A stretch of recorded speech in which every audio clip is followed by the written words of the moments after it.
welcome to TikTok Fact bersama saya Dr. Hewan Syahila. Dan di episode yang kesekian ini kita kedatangan tamu yang oke lah ya. Oke, kita panggilkan Dr. Doni. Oke, Dok Doni. Wah. Halo. Oke. Santai aja ya. Oke, Dok Doni gimana kabarnya hari ini? Alhamdulillah baik. Baik ya. Kita harus tetap happy Kyo dan sangat-sangat gemas ya. Oke, Powerens dan Dok Doni, hari ini kita akan membahas yang sangat-sangat interesting. Jadi kita akan membahas fakta atau mitos perilaku pet itu mencerminkan pet ownernya gitu. Oke. Jadi kita bahas soal kalau misalnya dia kayak meringkuk, itu dia terlalu takut. Itu benar nggak sih, Dok? Nah, jadi kalau misalnya kita berbicara untuk ekspresi kucing ya, itu kita bilang ekspresi kucing. Benar. Memang kan ada beberapa ekspresi yang akan timbul terhadap situasi yang dialami kucing. Seperti yang dokter sebutkan. Nah, seperti dia meringkuk, kemudian seperti bulunya mulai berdiri, itu memang fakta. Kalau dia itu mengalami suatu ancaman ataupun rasa takut gitu. Untuk ekspresi wajah itu bisa menggambarkan nggak sih, Dok? Kalau untuk ekspresi wajah itu bisa. Nah, sebenarnya banyak aspek. Bukan hanya ekspresi wajah, dari postur tubuh. Nah, kalau untuk berbicara dari postur wajah, itu kita ambil dari bagian mata dan telinga. Nah, kalau di bagian mata, seperti ini misalnya pupilnya membesar, kemudian di bagian telinganya seperti berdiri dan ke belakang, itu bisa menandakan bahwasanya kucing itu mengalami suatu kepanikan atau rasa takut. Nah, bisa juga kalau misalnya telinganya ke belakang, Polres, ini harus diperhatiin. Kucing itu bisa saja ingin bermain seperti mau menerkam atau mau mengajar pet ownernya sendiri gitu. Jadi memang harus diperhatikan, sedikit pun perbedaan itu sedikit juga makna yang akan timbul. Oke. Kalau untuk gerak ekor gimana, Dok? Kalau gerak ekor itu memang berpengaruh ya, itu memang sebenarnya sangat jelas. Yang pertama, kalau misal nih pet owner nih harus tahu nih, kucing kalau memang ekor naik ke atas itu ada dua. Nah, ada dua tanda sebenarnya. Yang pertama, itu kalau memang dia bulu mengembang, kemudian dia ekornya tegang, itu bisa ditandai kucing itu merasa terancam dong. Apalagi sama postur tubuh, benar. Postur tubuh merengkuh dan juga ekor yang mengembang ke atas itu bisa menandakan kucing itu ketakutan. Tapi yang kedua, ada juga kucing dengan ekor ke atas tapi dengan melambai lembut. Iya benar. Itu menandakan kalau dia itu sedang happy ataupun tidak ada ancaman sekitar. Oke. Back to main topic ya, Dok. Itu kan perkenalan ya. Kalau misalnya perilaku pet nih, sama nggak sama untuk perilaku ownernya, kayak kalau misalnya si kucingnya ini galak, pet ownernya pasti galak gitu nggak sih? Oh iya. Jadi sebenarnya ya ini pembahasan yang baik sebenarnya, yang sebenarnya seru banget nih. Seru. Pet owner juga memang harus tahu, mungkin ada baca atau juga sering dengar ya. Memang sebagian di jurnal itu ada di jurnal Plus One, itu di Lincoln University dong. Nah, itu saya ada baca. Oke, nanti kita tambahin di deskripsi. Iya, boleh. Ntar boleh kita tambahin di bawah deskripsinya. Jurnalnya juga boleh. Di situ menjelaskan mereka ada melakukan penelitian. Itu kurang lebih ada 2.000 ekor kucing. Wow, banyak ya. 2.000 ekor kucing. 2.000 ekor kucing itu bersama dengan pemiliknya. Oke. Jadi dari hasil penelitian mereka, di situ menyatakan adanya suatu korelasi yang signifikan antara perilaku owner dengan perilaku kucing ataupun hewan peliharaan. Misalnya seperti ini, dokter.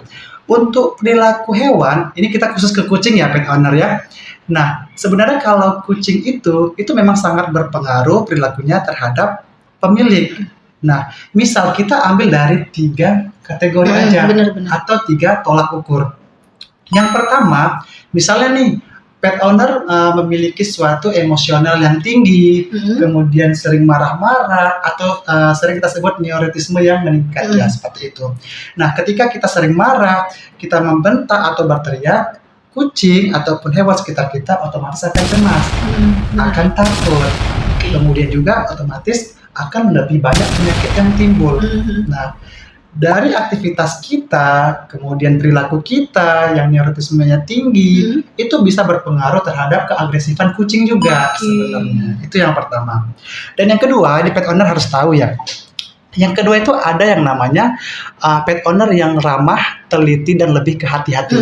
Nah, itu contohnya seperti ini. Misalnya nih, dokter punya kucing.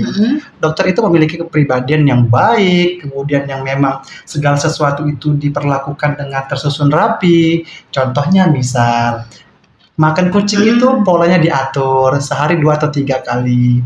Kemudian juga kalau misalnya nih, kucing itu dia pup, terus dokter rutin nih membersihkan litter box-nya. Nah, itu bisa mencerminkan kucing itu lebih baik, lebih ramah, kemudian juga lebih waspada. Kalau kita bilang kan pet owner yang teliti ini dia lebih menstruktur ya, menstruktur bagaimana manajemen kucingnya. Jadi itu kucingnya juga bakal lebih tertata bagus gitu. Nah, kemudian yang ketiga, mungkin dokter itu sering melihat kucing itu yang ramah nih. Kucing yang friendly banget. Kucing itu sering datang nih ngendus-ngendus ataupun menggesekkan kepalanya ke kita. Itu karena berpengaruh dari pet owner yang memang sangat baik, terbuka, dan bersosialisasi yang memang luas. Nah, jadi misal nih dokter ataupun pet owner di rumah pulang kerja, kemudian memang waktu sampai rumah nih memanggil kucing, dielus-elus, disayang-sayang, itu bisa membuat atau membentuk karakter kucing itu menjadi lebih baik dan friendly gitu sebenarnya. Kalau dibilang fakta atau mitos itu fakta, tapi kembali lagi dengan beberapa faktor yang telah faktornya banyak benar, faktornya banyak. Tapi ini sesuai dengan yang telah diteliti ya dok ya sama mereka di sana gitu. Oke dok, ini kan based on penelitian ya. Iya benar. Dari penelitian ini tingkat akurasinya ada persentasinya nggak sih dok dari jurnal itu? Kalau untuk tingkat akurasi sebenarnya kita belum dapat tingkat akurasi. Cuman seperti yang di jurnal itu yang mengatakan bahwasanya tidak semua kucing itu memiliki karakter yang sama. Walaupun kita sebagai pet owner, kita udah melakukan pelatihan, ataupun kita memiliki kepribadian yang ramah, baik, terbuka, atau neurotisme, tapi kalau dari kucingnya genetik yang berbeda, kemudian juga dari rasnya yang berbeda, itu juga sangat berpengaruh. Tapi kalau misalnya nih secara umum, itu memang signifikan. Gitu. Berarti sama seperti manusia ya dok. Iya, kalau misalnya di dalam satu keluarga itu pasti akan ada sifat-sifat yang berbeda-beda, walaupun perilaku si orang tuanya ini sama. Sama benar. Gitu. Berarti berdasarkan genetik gitu ya pet owner. Untuk kayak gambaran Anabul dan Power Rangers-nya itu udah kelar kan dari jurnal yang kita baca. Lalu banyak sekarang anak Gen Z termasuk kita nih ya. Termasuk kita ya. Kita kan masih kita kan Gen Z kan. Kayak aduh capek banget untuk kerja. Aku jadi kucing aja deh, tinggal miau-miau gitu. Gimana sih dok? Ya sebenarnya sih saya udah pernah jadi kucing dok ya. Cuman kalau dipikir-pikir sih capek juga. Capeknya kenapa? Yang pertama nih kita harus bangun pagi, kita harus ngeong-ngeong bangunin pet owner kita, minta makan, dan yang paling sakit hatinya dok itu misal nih kita punya pasangan atau pacar, pacar kita diganggu atau dicuit-cuitin sama kucing lain. Aduh. Jadi karena udah saya sakit hati ya udah deh saya minta ke Allah supaya jadikan manusia lagi.